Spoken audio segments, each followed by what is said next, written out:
Hola a todos, mi nombre es Ben y tú estás escuchando una dosis diaria del inglés. Es un podcast corto y sencillo que te puedes escuchar todos los días para mejorar tu inglés. Puedes encontrar las transcripciones para todos los episodios y más en benslanguagelab.com. Estoy feliz que estás aquí conmigo. En este episodio vamos a hablar de alternate universes.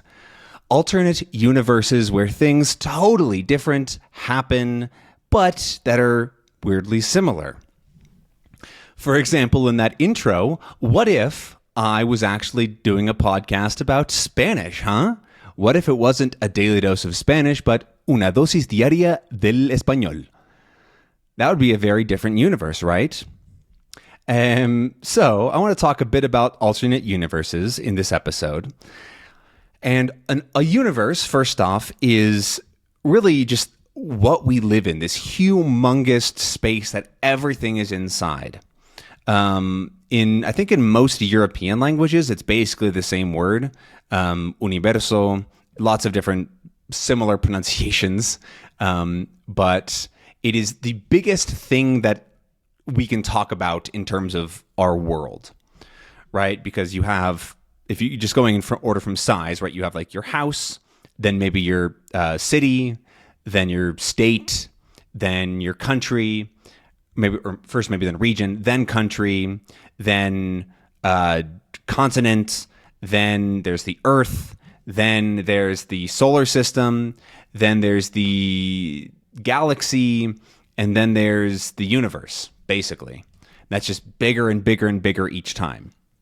And so the universe contains everything we know and we possibly can know. All of the things that have ever existed, all of the other planets, the stars, space, everything is within our universe. And the universe is very, very large. And in theory, there's no real way to get out of our universe. According to science, we're sort of stuck in our universe. But in science fiction, but then also in real science, like it could exist that there are other universes, alternate universes out there, which are just completely unreachable. So you don't need to think about them unless you want to. And that's sort of where we're getting to today. If you want to, because thinking about alternate universes can be very, very fun. Because an alternate universe can be the same thing that's happening, but with one change or a few small changes. And there's a lot of science fiction that explores this idea. So some that's really popular, one of the more popular ones rather, is Rick and Morty, is about is it about alternate universes? Actually, I don't think it is. It's about alternate worlds. No, it is about, never mind. It is about alternate universes, right? Because there's a ton of different of the same person.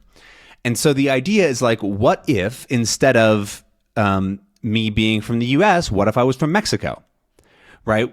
And let's say that's the only change. Ben is from Mexico, not from the US. What would that do? What would that change in his world and the entire world? There's all of these different possible little changes. And so in a lot of this science fiction, it creates infinite versions of one person. So like, what would the American version of Ben look like? What would the Mexican version, the Canadian version, the Brazilian version, the Chilean version, the Dutch version, the German version? Like you can have infinite different versions of any little thing. It's the idea with alternate universes. What if instead of recording today, I didn't record and I recorded tomorrow? What if instead of, like, there's all of these different universes of branching different possibilities that could have happened. And that is the idea behind alternate universes, that there's infinite stuff out there that could be almost identical, but a little bit different, right? What if you were 5 inches taller, but that everything else was identical in that universe? What if, I don't know. There's a lot of what ifs, basically. And that creates a lot of fun media, right? I mentioned Rick and Morty, but I can already think of a couple other things that are in alternate universes, right? Spider-Man Into the Spider-Verse is an alternate universe where there are tons of different versions of Spider-Man from different versions of Earth with different changes and different worlds and things. And they're actually fantastic movies if you want some good movies to watch. Spider-Man Into the Spider-Verse and the second one. I forget what it's called, but it's like Back to the Spider-Verse or something like that. I don't know. They're both really good movies. They're the animated ones. Make sure you watch the animated ones. Those are the best ones. And they sort of explore this idea. What if in this universe, right? And then you get to see all of the different possibilities. Because it creates this fun storytelling where instead of saying, okay, we have to create a new character, you can say, what if this was a different version of Spider-Man? What if instead of it being Spider-Man, it was Spider-Woman? Or what if it was Spider-Robot or Spider-Pig, right? You get all of these fun different versions, which can create an interesting style of storytelling. You shouldn't do it all the time, but you definitely should try, enjoy it if you can, right? I don't know if you're looking to write a sci-fi movie or book or something like that, but yeah. There's other examples of alternate universes as well. I'm sort of struggling to think of examples right now, but I know there's more. It's a very popular idea. There was the Marvel stuff recently turned into an alternate universes, but I stopped watching because they just got boring after that. And because one of the issues with alternate universes, I'll go into that, is that it creates no stakes. Stakes are very important to a story. It's the idea of what happens at the end. Why does it matter? What changes? And so, for example, in real life, there are stakes, right? If you make a mistake, you made a mistake. You can't go back in time and fix it.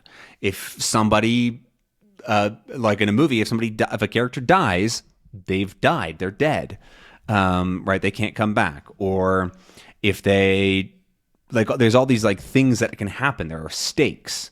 What if we lose this thing? What if the world ends? That sort of stuff.